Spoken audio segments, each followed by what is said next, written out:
Ya, pemirsa, dialog kita kembali lanjutkan dan saat ini di studio sudah kehadiran tamu lainnya yaitu Bapak Sugeng Suparwoto dari partai atau Ketua DPP Partai Nasdem. Selamat pagi Pak Sugeng. Selamat pagi Bung. Pak Sugeng, tadi kita sudah membahas nih, udah ngomongin tentang panas dingin Jokowi dan KIH. Emang lagi panas dingin ya atau turbulensi atau bagaimana Pak?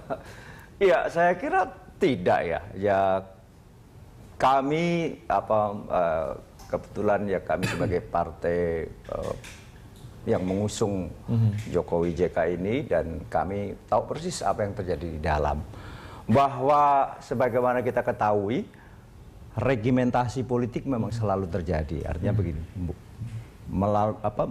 telah terjadi proses-proses yang ya posisi, reposisi dan sebagainya yang itu wajar dan kemungkinan ada semacam gesekan-gesekan komunikasi mungkin saja terjadi. Tetapi sebagaimana survei LSI saya kira membuktikan ya bahwa asumsi yang kadang-kadang masyarakat menginterpretasikan atau beberapa kelompok kepentingan kalau kita bisa lihat menginterpretasikan seolah-olah Jokowi dikendalikan oleh kan ada yang Ibu Mega lah, ada katakanlah kebetulan pimpinan partai kami lah. Pak Surya Paloh lah dan sebagainya itu interpretasi yang itu juga salah satu yang secara akumulatif dikatakan terjadi seperti tadi sehingga output apa yang diekspresikan oleh Pak Jokowi dalam mengambil beberapa kebijakan seolah-olah gitu loh sesuai dengan alur pikir tadi dan terlihat seolah-olah. Tetapi kan survei LSI kemarin Lembaga Survei Indonesia ya sebagaimana dilansir jelas membuktikan bahwa masyarakat tidak melihat itu pada dasarnya. Jadi itu hanya mungkin kalau dalam istilahnya menjadi trending topik saja yang karena dilansir oleh tokoh-tokoh politik. Padahal masyarakat sejatinya tetap percaya bahwa Jokowi dalam mengambil kebijakan adalah mempunyai kemandirian dan independensi yang tinggi, terbukti 55% bahkan sampai yang menyatakan demikian, artinya tidak di bawah bayang-bayang atau pengaruh intervensi orang lain, intervensi orang lain. Pak Sugeng, kita bicara masalah survei, masih masalah survei. Ada yang juga survei menyatakan bahwa dukungan publik terhadap KPK itu sangat tinggi dan juga diikuti oleh dukungan terhadap Jokowi. Tetapi dukungan terhadap Polri itu jauh lebih rendah. Nah, pertanyaannya adalah kenapa Nasdem kemudian masih artinya punya pendirian untuk tetap mendukung BG sebagai Kapolri kalau begitu? Begini. Sebetulnya Nasdem sebagaimana juga pemerintahan dalam mengambil kebijakan kurang lebih sama. Bukan mendukung tetapi begini, bahwa ini sebuah proses. Proses tata negara yang dilakukan memang by constitutionnya begitu. Bagaimana seorang presiden yang punya hak prerogasi dan dia mencalonkan calon Kapolri melalui proses yang sudah ditempuh. Ingat ya, Presiden memutuskan BG menjadi calon Kapolri satu-satunya sebelum diputuskan sebagai tersangka. Nah, ini kita harus jernih di sini. Artinya apa? Presiden sebagai kepala pemerintahan dan sekaligus sebagai kepala negara harus tetap konsisten dengan keputusan proses selanjutnya, yakni proses DPR kan gitu. Setelah itu DPR ada persetujuan dan sebagainya dan disetujui oleh DPR.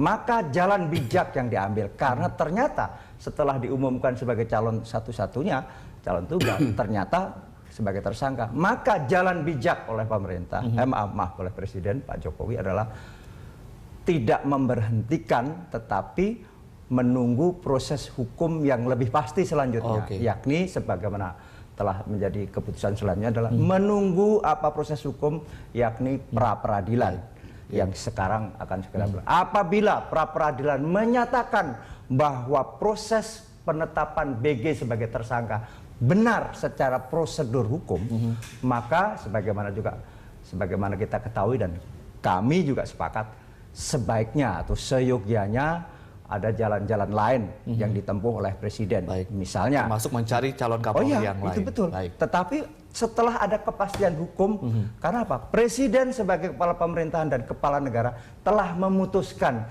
di mana dalam berkeputusan itu sebelum ditetapkan sebagai tersangka. Jadi ada logika hukum kita sama-sama mengkaji. Maka yang dipakai begini.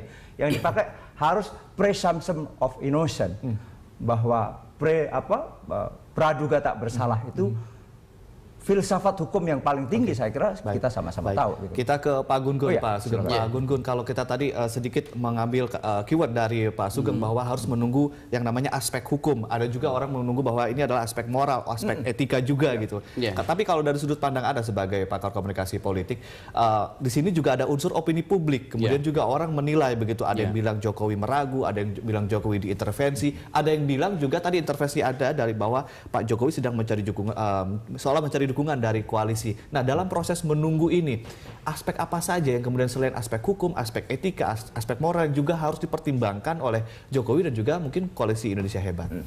Ya, kalau dalam situasi yang penuh tekanan ya seperti sekarang, ini kan situasi penuh tekanan.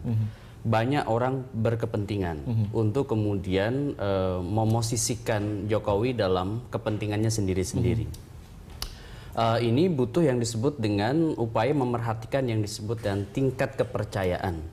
Ini yang disebut dengan credulity kalau dalam istilah tingkat kepercayaan dari masyarakat. Dari masyarakat. Tingkat kepercayaan ini menjadi modal dasar bagi para politisi termasuk presiden. Kenapa? Karena ini yang disebut dengan social capital atau modal sosial berbentuk kepercayaan atau trust. Trust itu akan berkorelasi positif dengan naiknya atau tetapnya atau turunnya legitimasi. Karena bagaimanapun legitimasi yang sudah dikantongi Jokowi dalam konteks hasil pemilu yang dimana Pak Jokowi mengantongi legitimate power itu tidak bisa stagnan karena bukan di ruang hampa. Dia diperhatikan oleh publik. Salah satu harapan publik adalah pengisian jabatan berdasarkan sistem meritokrasi. Dan meritokrasi itu tentu juga harus mempertimbangkan aspek integritas dari orang yang akan menjabat. Nah, kalau kita mau jujur, Pak Jokowi itu sudah mengawali pemerintahan dengan baik pada saat dia meminta komposisi menteri, masukan dari KPK dan PPATK. Ini melahirkan yang disebut, wah Jokowi memberikan terobosan yang tapi bagus. tidak melakukannya meskipun ada juga kritik dari beberapa politisi. Tetapi publik mengapresiasinya. Hanya masalahnya kemudian itu tidak berjalan konsisten pada saat Jaksa Agung dan Kapolri. Bagi saya itu sebenarnya persoalannya adalah pada hak prerogatif presiden. Hanya kemudian hak prerogatif presiden ini kan beririsan dengan harapan publik yang tinggi. Karena pada saat Jokowi hasil pemilu itu kan orang menggantungkan harapan sangat tinggi pada Jokowi. Sehingga kemudian muncul yang disebut dengan menurut saya turbulensi lebih dini. Turbulensi lebih dini. Jadi ini bukan panas dingin lagi nih, bukan turbulensi. Panas dingin. Lebih memang kayak pesawat take off pasti akan ada goncangan. Nah, goncangan itu keras atau tidak? Menurut saya tidak pada tempatnya kita mengatakan 100 hari ini gagal. 100 hari ini sukses, prematur. Tetapi kita bisa mengatakan 100 hari ini impresif atau tidak. Mengesankan publik atau tidak. Saya melihat ini perulangan 2009 pada saat kerja-kerja Pak SBY tertutup oleh polemik kasus Senturi. Pun demikian Pak Jokowi kerja tertutup banyak di 100 hari pertama. Prestasi yang kemudian tertutup oleh agenda setting isu yang mengenai oleh isu Kapolri. Kita ingin melihat apakah kemudian kalau misalnya jadi kasus BG ini adalah salah satu kunci impresif untuk Presiden Jokowi begitu ya? Ya. Bisa dibilang begitu Ya, ya? saya bilang Oke, nanti kita akan sambung lagi. Kita masih punya satu segmen Pak Sugeng dan juga Pak Gun-Gun, dan pemirsa tetaplah bersama kami di Jurnal Pagi.